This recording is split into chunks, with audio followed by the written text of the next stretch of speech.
இந்த இன்சிடென்ட்ல நல்லா கவனிங்க. எதிர்க்க நோ என்ட்ரியில வந்து நம்ம கார்ல வேணும்ட்டே இடிச்சு கீழே விழறாங்க பாருங்க. ஆக்சிடென்ட் டைம்ல இந்த டேஷ் கேம் தான் கார் வச்சிருக்க எல்லாருக்குமே ரொம்ப ஹெல்ப்ஃபுல்லா இருக்கும். ஸோ பாக்ஸை பொறுத்த வரைக்கும் உங்களுக்கு 3 மெகா பிக்சல் ஃப்ரண்ட்ல இங்கே கொடுத்துருக்காங்க. டேஷ் கேம் ஆல்ஃபா அப்படின்ற மாடல், நைட் விஷன் இருக்கு, வைஃபை எனேபிள் இருக்கு, லூப் ரெக்கார்டிங் அதுவே ரெக்கார்ட் ஆகிடும், டேட்டாவும் ரெக்கார்ட் ஆகும். 128 GB memory card, main unit, ஒரு 3mm ஹோல்டர் இருக்கு, அப்புறம் சார்ஜிங் மேனுவல், இதெல்லாம் வந்து பாக்ஸ் கூட வந்து உங்களுக்கு வரும். அவ்வளோதான். ஸோ இங்கே பார்த்தீங்கன்னா கம்பேட்டபிள் வித் Android 7, அதுதான் மெயின். மெமரி டைப் வந்து 3mm ஸ்டிக்கர், அது பவர் வந்து 5 voltage 2 amp தான் எடுத்துக்கும். 6000 ரூபாய் வேலை சொல்லியிருக்காங்க, பட் உங்களுக்கு வந்து ஆஃபர்ல கம்மியாக கிடைக்கும்.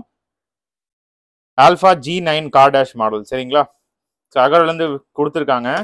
ஸோ எப்படி இருக்கு அப்படின்ட்டு பார்த்துடலாம். ஸோ ஒரு user manual without GPS, with GPS இருக்கு. இது வந்து வித்தவுட் ஜிபிஎஸ், சரிங்களா? என்ன ஃபங்க்ஷன்